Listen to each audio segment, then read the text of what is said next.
नमस्कार दोस्तों, आप सभी का इलेक्ट्रिकल कनेक्शंस पे स्वागत है। ये मेरा थर्ड वीडियो है इस सीरीज़ का। इसमें मैं आपको मटेरियल का सिलेक्शन बताऊंगा और उसकी लिस्ट कैसे प्रिपेयर की जाती है ये बताऊंगा। अभी तक आपको मैंने लेआउट पढ़ना सिखाया, फिर वायरिंग करना सिखाया, फिर वायर का साइज कैलकुलेट करके जो लोड से कैसे कैलकुलेट करके वायर का साइज निकालते हैं ये भी बताया, क्योंकि उसमें आपको एम्पियरेज पता चल जाएगा किसी भी सर्किट का। उस एम्पियरेज से बाद में इस वीडियो में मैं आपको डिटेल में बताने जा रहा हूँ कि किस तरीके से वायर सेलेक्ट करते हैं।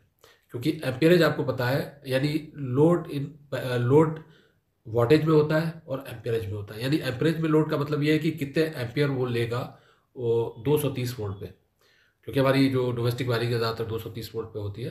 तो उस एम्परेज के लिए हमने आपको टेबल्स दी हैं कि आप उन डिफरेंट लोड्स पे कौन सा वायर साइज सेलेक्ट करेंगे जो कि स्टैंडर्ड होता है, और वो टेबल्स आपको इसमें मिल जाएंगी। और ये चीज़ें आपको हर जगह नहीं मिलती, क्योंकि कई बार ऐसा होता है कि आपको ये तो पता है कि हमारी लोड इतना है, इतने एम्पियर हमारा मेंस पे लोड आएगा, लेकिन उसके लिए सही वायर साइज कैसे सेलेक्ट करें ये अक्सर इलेक्ट्रिशियंस को नहीं पता होता और वो परेशान होते हैं।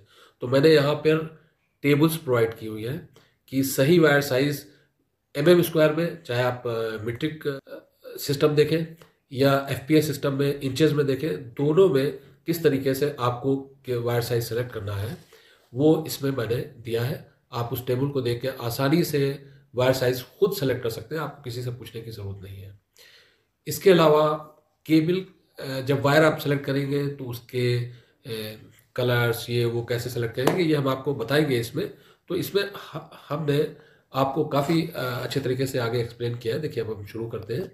ये देखिए, ये तो जब आप वायरिंग करेंगे किसी भी जगह की, तो जाहिर सी बात है, ये मटेरियल सेलेक्ट करने के लिए सबसे पहले तो आप ये सोचेंगे कि हमें किस टाइप की वायरिंग सेलेक्ट करना है, सरफेस या कंसील्ड। तो सरफेस वायरिंग का मतलब है, क्योंकि जो वॉल के ऊपर चल रही होती है उसे सरफेस वायरिंग कहते हैं। कंसील्ड जो कि खांचा काट के अंदर की जाती है और उसके ऊपर से बाद में प्लास्टर कर दिया जाता है और पता नहीं चलता कि वो अ, अंदर वायरिंग की हुई है, और बस सिर्फ स्विच बोर्ड हम लोगों को दिखाई देता है स्विचेज ऑन ऑफ करने के लिए। तो ये जो कंसील्ड वायरिंग होती है ये पीवीसी की भी होती है, नॉन मेटालिक, और मेटालिक भी होती है आरजीएल की। तो अब देखिए, जो सरफेस वायरिंग होती है वो कितने तरह की होती है, हमने ये यहाँ पे दिखाया आपको सरफेस वायरिंग के प्रकार। तो देखिए, सरफेस वायरिंग जहाँ पे ये लिखा हुआ है क्लीट वायरिंग सिस्टम, उसके सामने क्लीट का फोटो दिया हुआ है। बैटन वायरिंग जहाँ पे लिखा हुआ है उसके सामने बैटन के लिए दिया हुआ है, और केसिंग कैपिंग जहाँ पे लिखा हुआ है उसके सामने केसिंग कैपिंग दिया हुआ है। तो देखिए, सरफेस वायरिंग, ये देखिए ये किया हुआ है, ये क्लीट वायरिंग है। ये इसमें ये एक तरह से टेम्परेरी वायरिंग होती है। कहीं पर ऑफिसेस वगैरह जो होते हैं वहाँ पे टेम्परेरी किया उसके लिए किया जाता है। तो ये देखिए, ये वायर जा रहे हैं और ये क्लिट्स के थ्रू जो है इसको टाइट किया गया है सरफेस के ऊपर, और ये परमानेंट वायरिंग नहीं होती, और अब बहुत कम इस्तेमाल होती है। फिर बैटन वायरिंग, बैटन वायरिंग का भी इस्तेमाल अब बहुत कम होता है। ये पहले होता था कि ये देखिए, इसमें ये बैटन जा रहा है और ये इसके ऊपर जो है क्लिप्स के थ्रू जो है वायर्स को फिक्स किया जाता है, और एक थोड़ा थोड़ा स्पेस देके ये नॉर्मल सा बैटन होता है, और उसके ऊपर क्लिप्स जो है वो स्क्रू के थ्रू उसके ऊपर पहले फिक्स की जाती है, फिर उन क्लिप्स के थ्रू जो है वायर्स को फिक्स किया जाता है बैटन के ऊपर। तो ये भी अब एक तरह से आउटडेटेड है, ज़्यादा इस्तेमाल नहीं होती। फिर केसिंग कैपिंग वायरिंग, देखिए केसिंग कैपिंग वायरिंग में क्या होता है, ये देखिए ये जा रही है वायरिंग, ये केसिंग कैपिंग है। तो इसमें दिखाया है कि नीचे पहले पीवीसी, ये पीवीसी की है, पीवीसी, और ये वुडन भी होती है। तो इसमें ये होता है कि नीचे पहले बेस होता है, उसके ऊपर अंदर वो जो नाली सी बनी होती है उसके अंदर हम लोग वायर डाल देते हैं, और ऊपर से उसके ऊपर कवर लगा देते हैं जिसे कैपिंग कहते हैं। तो ये केसिंग कैपिंग वायरिंग है।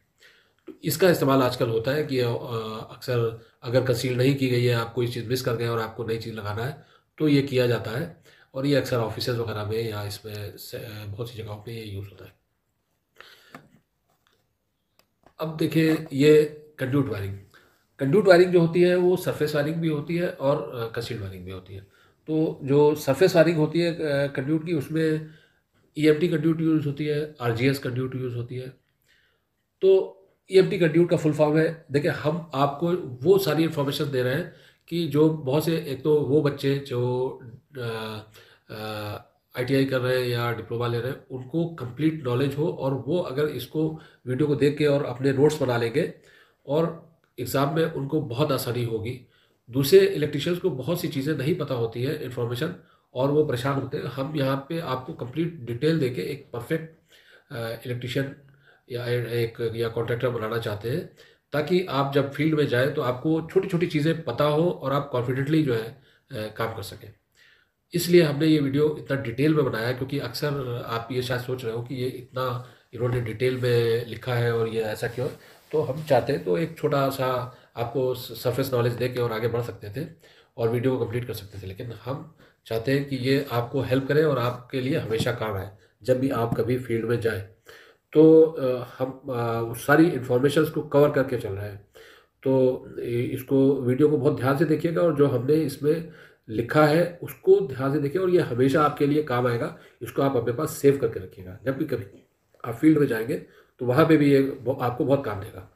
तो अब देखिए आप ईएमटी जो केबल कंड्यूट होती है, इसे कहते हैं इलेक्ट्रिकल मेटालिक ट्यूबिंग, ये फुल फॉर्म है इसका। ये लगाने में बहुत आसान होती है, हल्की होती है और बहुत आसानी से इसको हम जो है कट कर सकते हैं साइज़ में छोटा बड़ा करने के लिए कंड्यूट को। और इसकी फिटिंग भी लगाना बहुत आसान होती है, जस्ट लगा के और स्क्रूज लगा के कस के और वो कर दिया। इसके लिए इसको हम 90 डिग्री के एंगल तक मोड़ा जा सकता है। बहुत ज़्यादा मोड़ेंगे तो फिर ये इसका टूटने का डर रहता है, तो इसलिए इसको 90 डिग्री के एंगल तक मोड़ा जा सकता है। इसके लिए अगर अच्छा इलेक्ट्रिशियन है वो खूबसूरती के साथ में इसको लगा सकता है और इसको जो है अच्छे तरीके से काम कर सकता है। अगर इलेक्ट्रिशियन अच्छा नहीं है तो फिर खूबसूरती नहीं आएगी, क्योंकि ये बहुत जल्दी जो है मुड़ जाती है और आसानी से, तो क्योंकि उतनी ज़्यादा रिजिड नहीं होती जैसे आरजीएस कंड्यूट होती है। तो इसलिए ये तो हो गई ईएमटी कंड्यूट, और ये हमेशा सरफेस में यूज़ होती है, ये कभी कंसील्ड यूज़ नहीं होती। अब आपका दूसरा है आरजीएस कंड्यूट। आरजीएस कंड्यूट जो होता है, ये देखिए इसे कहते हैं रिजिड गैल्वेनाइज्ड स्टील। और भी कई तरह की कंड्यूट्स आती है मेटेलिक कंड्यूट्स में, जो कि आरजीएस के से सस्ती होती है, लेकिन वो भी कंसील्ड में यूज़ होती है इंडिया में। तो ये जो आरजीएस कंड्यूट होती है ये सरफेस पे भी यूज़ होती है, लेकिन इसको लगाने के लिए हमको अगर कंड्यूट को कट करते हैं तो उसमें थ्रेडिंग करना पड़ती है, और फिर उसके अगर छोटा साइज़ है, और वो सारी चीज़ें हमारे टूल बॉक्स में इलेक्ट्रिशियंस के पास होती है। फटाफट उसमें उन्होंने उसमें थ्रेडिंग की और थ्रेडिंग करके उसके ऊपर निपल्स वगैरह लगा के और उसके सॉकेट वगैरह लगा के वो फिटिंग लगा के वो अपना काम कंप्लीट कर लेते हैं। तो ये एक तो ये हो गया। अब देखिए ये हमने आपको इसीलिए यहाँ पे दिया है, ये कंड्यूट वायरिंग का ये है, ये सरफेस वायरिंग है, और ये देखिए ये कंड्यूट सारी जा रही है आरजीएस की, ये आरजीएस की कंड्यूटिंग दिखाई है। अब आपको इसको देख के अंदाज़ा हो जाएगा कि ये आरजीएस की कंड्यूट जो है किस तरीके से जो है लगाई जाती है, और इसे सैडल से स्क्रू के थ्रू और राउंड प्लग के थ्रू जो है इसको टाइट करते हैं इसकी फिक्सिंग के लिए वॉल के सरफेस पे या रूफ के सरफेस पे, इसको इस तरीके से। फिर एक और होता है आईएमसी इंटरमीडिएट मेटल कंड्यूट, इसको भी यूज़ करते हैं सरफेस और कंसील्ड दोनों के लिए। फिर नॉन मेटेलिक या पीवीसी कंड्यूट, पीवीसी कहते हैं पॉलीविनाइल क्लोराइड। तो ये जो कंड्यूट होती है इसको यूज़ करना आरजीएस के कंपेरिजन में बहुत आसान होता है, क्योंकि उसमें ये होता है कि बस कंड्यूट को काटा, उसके ऊपर जो है हमने उसकी फिटिंग चढ़ाई, उसके बीच में जो है हम वो लगा देते हैं सोल्यूशन उसको फिक्स करने के लिए, उसको बॉन्डिंग मटेरियल लगा देते हैं और इसी तरह करते रहते हैं। और फिर इसको लगाने के लिए जो है अगर सरफेस पे जा रही है तो इसको भी सैडल्स के थ्रू लगाते हैं जैसे आरजीएस को लगाते हैं। और अगर ये कंसील्ड है तो फिर कंसील्ड में तो अंदर करके बाद में फिर ऊपर से जो है प्लास्टर हो जाता है, तो ये अंदर चली जाती है। तो ये पीवीसी कंड्यूल है। तो ये सारी चीज़ें आपको कंसिडर करना है कि अगर आप सिलेक्शन ऑफ मटेरियल कर रहे हैं और उसका टोटल कॉस्टिंग कर रहे हैं, तो आपको पता होना चाहिए कि किस टाइप की हम वायरिंग करने जा रहे हैं और कौन सा मटेरियल हम यूज़ कर रहे हैं, और इनका जो लेंथ कैसे मेजर करेंगे ये हम आपको पिछले वीडियो में बता चुके हैं कि इस तरीके से वायरिंग होती है। तो दीवारों पे किस तरीके से हम जो है हॉरिजॉन्टल और वर्टिकल डिस्टेंसेस जो है किस तरीके से मेजर करते हैं, ये हम आपको पिछले वीडियो में बता चुके हैं। अब देखिए यहाँ पर हमने आपको बताया है, ये बहुत इंपॉर्टेंट इन्फॉर्मेशन है इस टेबल में, number of cables in a conduit. क्योंकि होता क्या है, इलेक्ट्रिशियन को पता नहीं है, पता चला वो कंड्यूट के अंदर केबल खींचता चला जा रहा है, खींचता चला जा रहा है और कंड्यूट जो है वो फुल हो गई।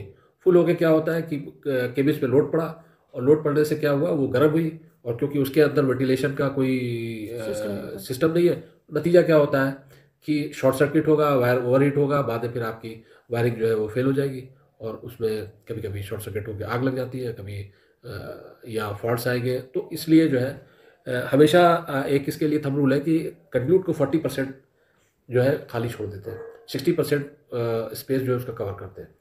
यहाँ पर अब देखिए, यहाँ पे हमने दिया हुआ है कि अगर 1 इंच डाया की कंड्यूट है तो उसमें आप कौन से वायर साइज का, जैसे मीट्रिक सिस्टम भी दिया हुआ है, एफपीएस सिस्टम भी दिया हुआ है, यानी इंच वाला सिस्टम जो होता है, इसमें 1/1.13 का मतलब है इस कंड्यूट का, एक इस कंडक्टर का जो केबल आप यूज़ करेंगे, एक स्टैंड है, उसका साइज है 1.13 mm²। तो और ये है एक स्टैंड है और 0.044 इंच स्क्वायर इसका हुआ है। और इसके जो है अगर 1 इंच की कंड्यूट यूज़ कर रहे हैं तो आप 16 कंडक्टर इसमें डाल सकते हैं। अगर 0.5 इंच की, 3/4 इंच की या 20 सेंटीमीटर डाया की कंड्यूट आप यूज़ कर रहे हैं तो उसमें 10 डाल सकते हैं, और 15 सेंटीमीटर डाया या 3/8 इंच का डाया की कंड्यूट आप यूज़ कर रहे हैं तो आप जो है 6 तार डाल सकते हैं। अगर आप ये वाला साइज़ यूज़ कर रहे हैं तो आप ये 3 स्ट्रैंड्स है इसमें, और 1.38 mm² गेज का ये आप यूज़ कर रहे हैं, सॉरी 1.38 mm इसका डाया है उसका एक स्ट्रैंड का। यहाँ पे ये 1.13 mm डाया है, ये एक क्रॉस सेक्शनल एरिया नहीं, ये डाया है उसका वायर का, उसका ठीक है।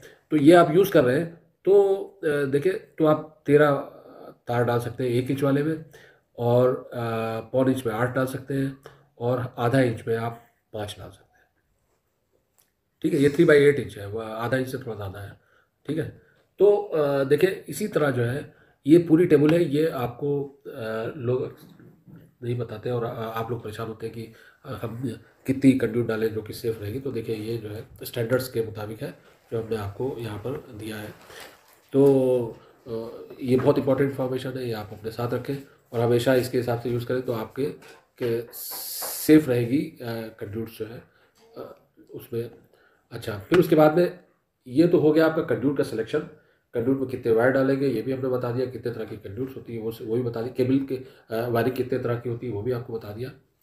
तो अब आता है सिलेक्शन ऑफ वायर। वायर आप किस तरीके से सेलेक्ट करेंगे सही वायर का, क्योंकि वायर वो तो एम्पियर, आपको पिछली वीडियो में हमने बताया था कि एम्पियर कैसे कैलकुलेट करेंगे, उसके बाद उसे जो है लोड को वोल्टेज से डिवाइड करके फिर उसे 20% एक्स्ट्रा करके फिर उसमें उसे 1.5 से शॉर्ट सर्किट रेटिंग से उसे मल्टीप्लाई करके वो जो एम्परेज आएगा। अब यहाँ पर हम आपको बता रहे हैं कि सिलेक्शन ऑफ वायर कैसे करेंगे। उसके देखिए ये फैक्टर्स सारे दिए हैं हमने कि इसमें अपने यूज़ को पहले चेक करें, फिर वोल्टेज रेटिंग चेक करें कि कितने वोल्ट का आपके यहाँ पावर सप्लाई है। जैसे कहीं कहीं बहुत से कंट्रीज़ में 110 वोल्ट होती है, 230 वोल्ट की भी वायरिंग होती है, तो ये चेक करना है। फिर कहीं पर पावर सॉकेट जो है 380 वोल्ट के भी लगे होते हैं, उसमें 2 फेजेस आ रहे होते हैं, 220 के बाहर जो है। तो ये सारी चीज़ें जो है आपको देखना है, उसी हिसाब से वायर का सिलेक्शन करना है। फिर एम्पेरेज, धारा वाहन क्षमता यानी एम्परेज रेटिंग जो है, करंट कैरिंग कैपेसिटी जिसे कहते हैं। फिर वायर गेज कैसे सेलेक्ट करेंगे उसके लिए हमने आपको टेबल दी हुई है आगे जाके। तो देखिए आपको महसूस हो रहा होगा कि अब हमारी वीडियोस जो है पहले से काफ़ी इंफॉर्मेटिव होती जा रही है, और अच्छे तरीके से आप इंजॉय करेंगे इसे, और आप ये महसूस करेंगे कि आपको काफ़ी इन्फॉर्मेशन मिल रही है। क्योंकि अब देखिए, हमारी भी कैपेसिटी बढ़ रही है बोलने की, क्योंकि अब मौसम अच्छा हो रहा है, अब सर्दियाँ कम हो गई है, तो मौसम बहुत अच्छा है आजकल, तो इसलिए हम आपको बहुत अच्छे तरीके से ये सारी इन्फॉर्मेशन दे पा रहे हैं। तो आप भी इंजॉय करेंगे, कर रहे होंगे मौसम को, और साथ में इस वीडियो को भी इंजॉय करेंगे, क्योंकि इसमें आपको बहुत अच्छी इन्फॉर्मेशन मिलने वाली है, और उम्मीद करते हैं कि आप इसको हमेशा अपने साथ में अपने सेव करेंगे। आप यूट्यूब पे अपना एक पूरी लिस्ट बनाएंगे, कौन कौन सी वीडियोस देखें, उसमें ऑप्शन रहता है, तो वो आपकी प्लेलिस्ट जो होगी उसमें आप इसको सेव करेंगे, तो आप कभी भी ये इन्फॉर्मेशन ले सकते हैं जब कभी भी आपको चाहिए हो। और लेकिन एक चीज़ हम कहेंगे कि आप हमारे चैनल को सब्सक्राइब जरूर कर लें, ताकि आगे जो आने वाली वीडियोज़ है वो बहुत ही इंपॉर्टेंट होगी और बहुत ही इन्फॉर्मेटिव होगी, जो कि आपको फील्ड में बहुत ही काम देगी। कहीं भी जिस तरीके से इलेक्ट्रिकल गाइड होती है या हैंडबुक होती है, हम लोग इंजीनियर्स यूज़ करते हैं हैंडबुक को, तो कहीं में भी कोई प्रॉब्लम हुई फ़ौरन हैंडबुक से को रिफ़र करके और वो इन्फॉर्मेशन लेते हैं, तो ये आपको मोबाइल में रहेगी, आपको कहीं बुक कैरी करने की ज़रूरत नहीं है। आपको सारी इन्फॉर्मेशन जो है आगे इतनी इन्फॉर्मेशन होगी कि आप कोई भी काम कर सकते हैं। तो देखिए इसमें फिर उसका बेंडिंग रेडियस भी देखते हैं वायर का, कि लचीलापन कितना है उसमें, ऐसा ना हो कि बहुत ही रिजिड हो ताकि आप उसे कंड्यूट में खींचें तो डैमेज हो जाए। तो ये स्टैंडर्ड्स भी के मुताबिक भी देखते हैं इसके, कि वो वायर जो है उसका इंसुलेशन वगैरह कैसा है, और ये वो फिर परीक्षण आवश्यकता है नहीं, उसकी टेस्टिंग वगैरह का भी चेक करते हैं। तो बिजली का वायर आप फिर देखिए हमने, और इसे ये तो शॉर्ट में था, अब इसे डिटेल में दिया हुआ है कि वायर का साइज़, ये क्रॉस सेक्शनल एरिया या इसके डाया को बताता है। डाया से गेज हम पता करते हैं, और क्रॉस सेक्शनल एरिया से उसका क्रॉस सेक्शनल एरिया पता करते हैं।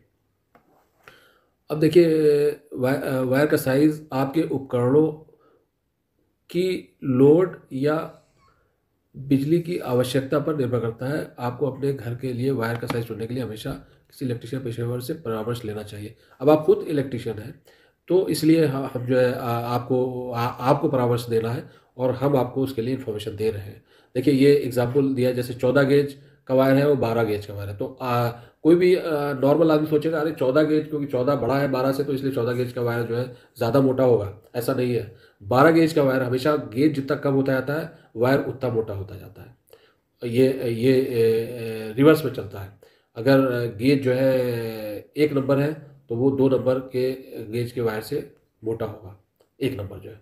तो अब देखिए वायर का इंसुलेशन, ये वो मटेरियल है जो मेटेलिक कंडक्टर को कवर करता है, और ये नरमी गर्मी हर चीज़ से बचाता है। अब ये कई तरह का होता है, पीवीसी होता है, रबर होता है, और भी कई तरह के इसमें आते हैं। वो बहुत ज़्यादा डिटेल में हम नहीं जाना चाहते कि आप कंफ्यूज हो जाएंगे, लेकिन ये बहुत ही इंपॉर्टेंट होता है। तो वायर का इंसुलेशन भी आपको देखना है। फिर उसके बाद है वायर की कलर कोडिंग, कि आप अगर फेज़ यूज़ कर रहे हैं तो फेज़ में देखिए रेड है, येलो है, ब्लू यहाँ पर नहीं है, ब्लू यूज़ करते हैं। अगर आप न्यूट्रल यूज़ कर रहे हैं तो इंडिया में ज़्यादातर प्रैक्टिस जो है ब्लैक की है, या वाइट भी आप यूज़ कर सकते हैं, लेकिन ब्लैक की ज़्यादातर प्रैक्टिस है। और जहाँ पे आप ग्राउंड वायर यूज़ कर रहे हैं वहाँ पे आप ग्रीन यूज़ करते हैं, या येलो ग्रीन यूज़ करते हैं। तो दोनों चीज़ें हैं। तो एक तो ये कलर कोडिंग हो गई, तो ये आपको भी ध्यान में रखना है जब आप वायर ख़रीदने जाएंगे। वोल्टेज रेटिंग, क्या आपकी वोल्टेज रेटिंग कितनी है, तो उसके ऊपर लिखा होता है। वो हमने आपको लास्ट में हम दिखाएंगे जब इसकी लिस्ट पढ़ेंगे मटेरियल की, उसमें हम आपको थोड़ा सा ये एक्सप्लेन करेंगे कि वोल्टेज रेटिंग देखिए हमने दी हुई है, उसके ऊपर वायर के ऊपर लिखी होती है। कंडक्टर मटेरियल क्या है, यानी कॉपर है या एल्युमिनियम है, क्योंकि हमेशा याद रखिएगा एल्युमिनियम जो है वो 60% करंट कैरिंग कैपेसिटी होती है सेम गेज के कॉपर के वायर की, तो ये हमेशा याद रखिएगा। अच्छा, विद्युत धारा प्रवाहित करने की क्षमता, तो करंट कैरिंग कैपेसिटी क्या है उसकी, आपका लोड कितना है, उससे आप उसे वो करेंगे, कंपेयर करेंगे। सॉलिड वायर है या स्टैंडर्ड वायर है। सॉलिड वायर का मतलब होता है कि एक वायर है और उसे सॉलिड वायर कहते हैं, एक स्ट्रैंड है। लेकिन अगर स्टैंडर्ड है तो स्टैंडर्ड है, उसमें कई स्ट्रैंड्स बने होते हैं और उनको आपस में जो है गूंधा हुआ होता है, उसे कहते हैं स्टैंडर्ड वायर। क्योंकि ये स्टैंडर्ड वायर क्यों यूज़ करते हैं, क्योंकि देखिए एसी जो है स्किन इफेक्ट होता है, इसलिए कई स्ट्रैंड्स यूज़ करने पे हमारा करंट कैरिंग कैपेसिटी बढ़ जाती है। और एक अगर सॉलिड वायर होगा तो, क्योंकि स्किन इफेक्ट की वजह से, क्योंकि एसी जो है स्किन यानी सतह पे चलती है तार के ज़्यादा। तो देखिए ये आपने लिखा है aluminium electrical conductor is same cases, aluminium conductors are also use despite the fact that the metal is 60% worse conductor than copper. तो 60% जो है हम इसे यूज़ कर सकते हैं। Single core cable, cable with single conductor, multi core cable, cable that has several of conductor. यानी ये केबल का है कि केबल जिसमें एक कंडक्टर हो, और मल्टी कोर केबल जिसमें फेज न्यूट्रल, कई बार केबल्स आती है तो हम उसके लिए वायरिंग के लिए केबल भी यूज़ करते हैं। क्योंकि जैसे मेन स्विच से लेकर मेन डिस्ट्रीब्यूशन बोर्ड तक, या मीटर से लेकर और मेन स्विच तक, वहाँ तक केबल आती है, तो उसमें आपको ये भी पता होना चाहिए कि कंडक्टर और केबल में फ़र्क है। कंडक्टर सिंगल होता है, उसी में सिंगल स्टैंड और मल्टी स्टैंड कंडक्टर होता है। लेकिन केबल में क्या होता है, कई कंडक्टर होते हैं, सिंगल कंडक्टर या मल्टी कोर केबल होती है, यानी कई कंडक्टर होते हैं एक केबल में। ये आपको फ़र्क पता होना चाहिए।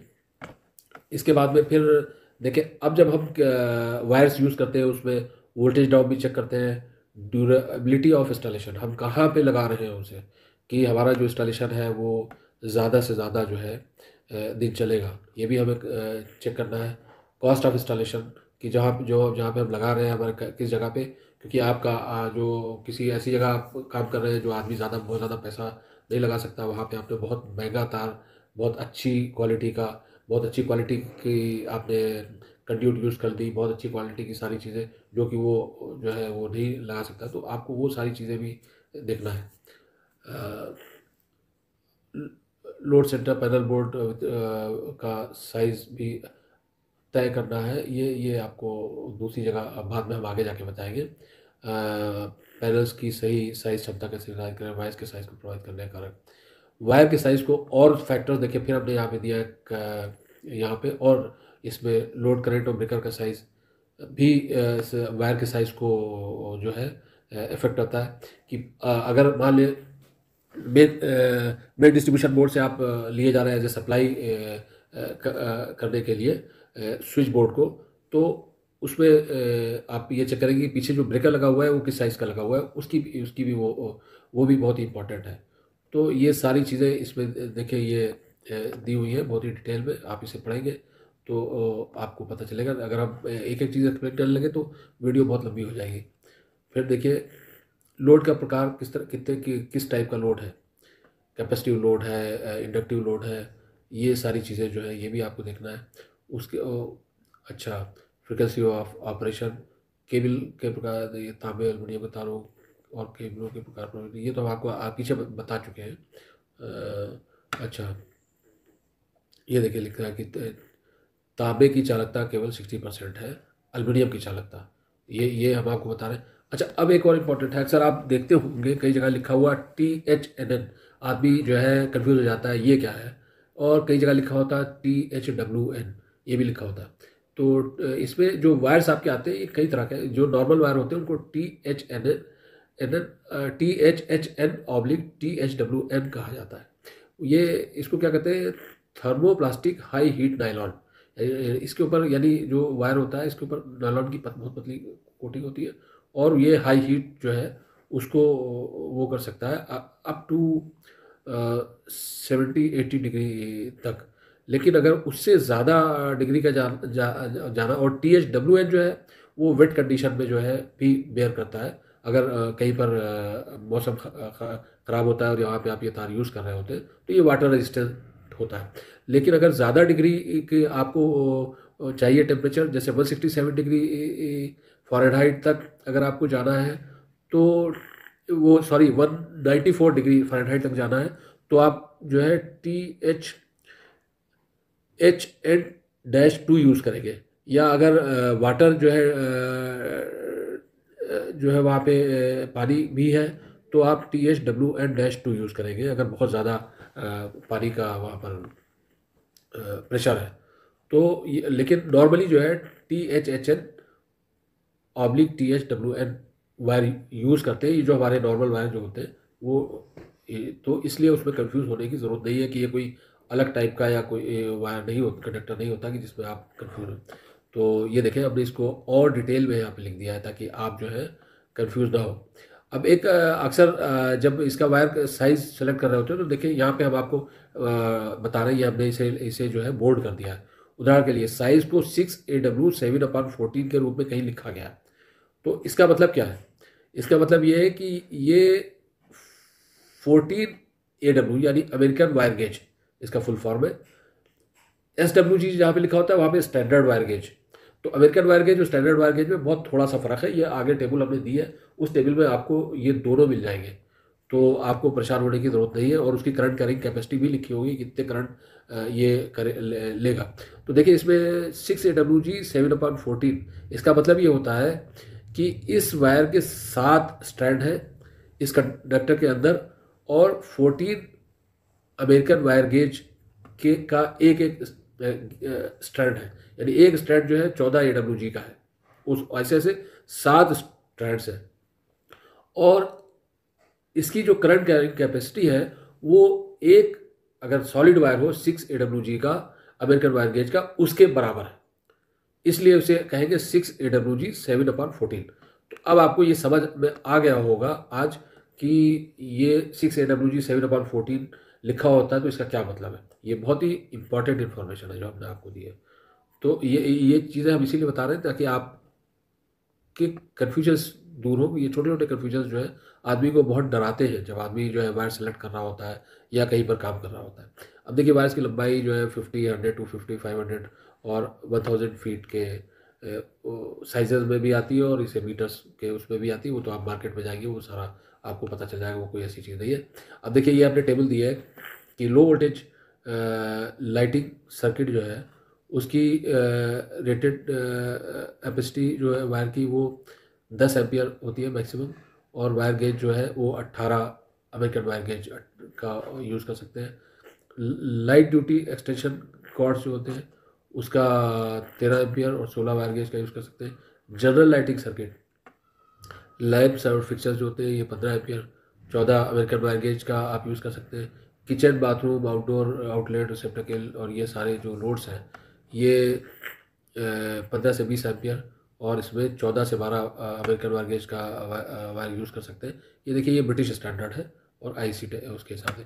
एक हमने यहाँ पे थंब रूल लिखा है। थंब रूल का मतलब क्या होता है, ये जनरल यूज़ किया जाता है कि 1 mm² का अगर केबल है यानी कंडक्टर है, तो इसके साथ में जो अगर पीछे ब्रेकर यूज़ किया हुआ है जो जो सप्लाई करने के लिए, तो वो 6 एम्पियर का यूज़ करेंगे।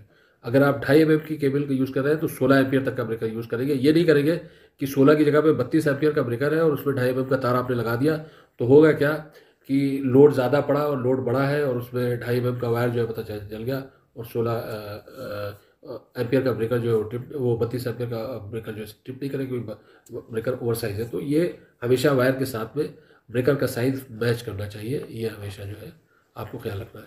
अब देखिए conductor breaker size selection for domestic and residential application, ये देखिए ये दिखा हुआ है जो हमने आपको पहले बताया था। रेटिंग एम्पियर में 11 एम्पियर 11 एम्पियर, इसके लिए 1/1.13 थिकनेस, क्योंकि ये मीट्रिक सिस्टम है तो इसका मतलब हुआ एक स्ट्रैंड 1.13 mm गेज का। ये देखिए यहाँ पे लिखा हुआ है 24 एम्पियर के लिए 7/0.85। तो इसका मतलब ये हुआ कि 7 स्ट्रैंड्स है 0.85 mm गेज के 7 स्ट्रैंड्स को आपस में गूंथ के बनाया गया है ये, और इनकी करंट कैरिंग कैपेसिटी क्या है 24 एम्पियर। अब इधर जो है इंचेस में दिया हुआ है, ये देखें ये। अच्छा इसका एरिया एन mm, वो जो 7 स्ट्रैंड्स हो गए तो वो mm² में उसका जो क्रॉस सेक्शनल एरिया होगा जो उसका जो पूरा एरिया होगा वो 6 mm² होगा। उसे कहते हैं 6 mm का तार। अक्सर आप सुनते होंगे या 4 mm का तार या 2.5 mm का तार या 1.5 mm का तार या 1 mm का तार। तो देखिए उसके 1 mm के तार में एक स्टैंड होता है 1.13 mm का, और देखिए 4 mm के तार में ये 7 स्टैंड्स होते हैं 0.85 mm के। 6 mm के तार में ये होते हैं 7 स्टैंड्स होते हैं 1.04 mm के। तो उसी तरह ये ब्रिटिश सिस्टम है, और इसमें जो है ये देखिए ये इंच में दिखाया हुआ है। ये एक स्टैंड है 0.04 इंच का, जो कि इंच स्क्वायर में 0.0015 का इंच स्क्वायर का एरिया। लेकिन ये जो है ये कॉपर कंडक्टर का है। देखिए लिखा हुआ है करंट कैरिंग कैपेसिटी ऑफ, अच्छा ये दूसरी टेबल है, current rating of copper cables in mm² and inch at temperature 30 degree centigrade में।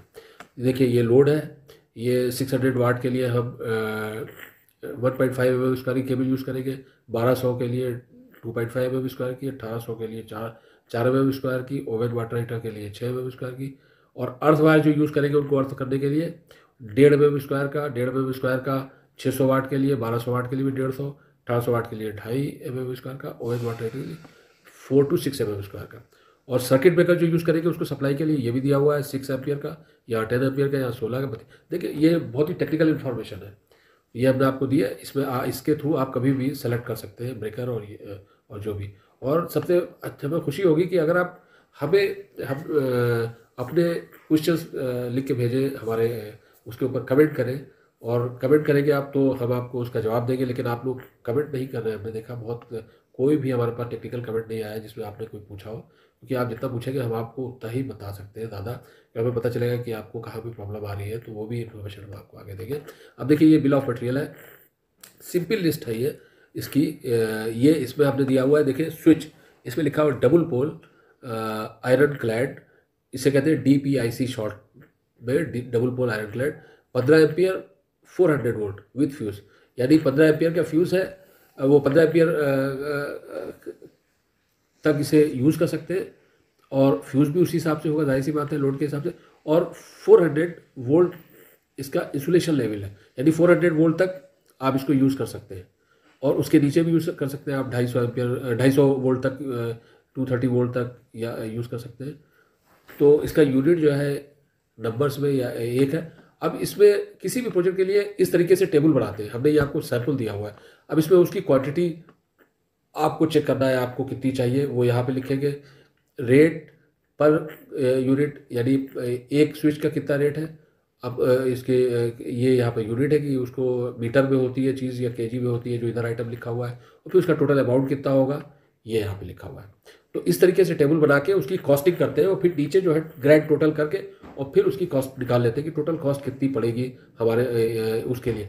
ये मटेरियल जो है बैटन वायरिंग का है, ये हमने बैटन वायरिंग का लिए लिखा हुआ है, क्योंकि क्लीट और वो तो नहीं यूज़ होती ज़्यादा इसलिए जो है, लेकिन हमने ये एक बैटन वायरिंग का दिया हुआ है। और इधर जो है ये हमने ये कंड्यूट वायरिंग का दिया हुआ है। अब अगर आपको क्लीट वायरिंग करना है या आपको जो है केसी केपी करना है, तो उसमें अब आप खुद जो है लेंथ सारी कैलकुलेट कर सकते हैं, क्योंकि ऑलरेडी हमने आपको पिछले उसमें वायरिंग में लेंथ कैसे कैलकुलेट की जाती है 3 डायमेंशनल व्यू में हमने आपको बताया हुआ है, आपने पिछले वीडियो में आप देखेंगे। तो और उसके हिसाब से आप जाके मार्केट में थोड़ा सा आपको सर्वे करना पड़ेगा। उसमें आपको अगर कंड्यूट वायरिंग करना है तो क्या क्या कौन कौन सी चीज़ें चाहिए होगी। केबल कंड्यूट का सिलेक्शन जो है हमने आपको पीछे टेबल दी हुई है, उसमें कितने नंबर ऑफ़ केबल्स के लिए कौन सी कंड्यूट यूज़ करना है वो उससे आप देखें, और वो कंड्यूट का साइज़ जो है खुद से सेलेक्ट कर लेंगे, उसे वायरिंग देके। तो ये सारी चीज़ें जो है, और फिर आप इस तरीके से लिस्ट बनाएंगे, ये हमने आपको बताया। और कुछ आपको मार्केट सर्वे करना पड़ेगा, वहाँ पर आपको चेक करना पड़ेगा कि कौन कौन सी फिटिंग्स हम किस तरीके से यूज़ करेंगे, और ये सारा थोड़ा सा स्किल आपको खुद भी अपनी यूज़ करना पड़ेगी। तो ये सारा डिटेल जो है यहाँ पर दिया है। और अब हम वीडियो बहुत ज़्यादा लंबी ना हो जाए, तो इसलिए हम इसको ख़त्म करने वाले हैं। इसके साथ में हम फिर दोबारा आपसे कहेंगे कि आप हमारी वीडियो को, हमारे चैनल को सब्सक्राइब करें, और हमें अपने कमेंट्स और अपनी प्रॉब्लम्स लिख के भेजें, ताकि हम आपको और ज़्यादा डिटेल दे सकें और ज़्यादा जवाब दे सकें। और अभी हमारी नेक्स्ट वीडियो आएगी, उसमें और ज़्यादा टेक्निकल इन्फॉर्मेशंस होगी, और हम चाहते हैं कि हम वो सारी इन्फॉर्मेशंस जो कि वायरिंग करने के लिए चाहिए होती है, वो सारी टेबल्स, वो सारी सिलेक्शन करने का तरीका, वो सारी हर चीज़ वो आपको हम बता दें। अब हम आगे बताएंगे कि किस तरीके से अपने काम को की कॉस्टिंग किया। ये तो मटेरियल की कॉस्टिंग थी, अब हम आके बताएंगे आपको काम की कॉस्टिंग कैसे आप करेंगे, जो आप चार्ज करेंगे, जो अपना एक एस्टिमेट बना के देंगे आप ओनर को कि भाई देखिए हम आपके इतना काम है, वो हम आपसे इतने चार्जेस लेंगे, वो हम आगे बताएंगे। और इसके अलावा अगर कोई भी इन्फॉर्मेशन रह जाएगी जो हमारे जहन में आएगा, तो वो भी हम आपको आगे बताएंगे। और ठीक है, इसी के साथ में हम आपका धन्यवाद करते हैं कि आपने पूरा वीडियो देखा, और उम्मीद है कि ये आपके लिए यूज़फुल होगा। नेक्स्ट वीडियो तक के लिए आपसे इजाज़त लेते हैं।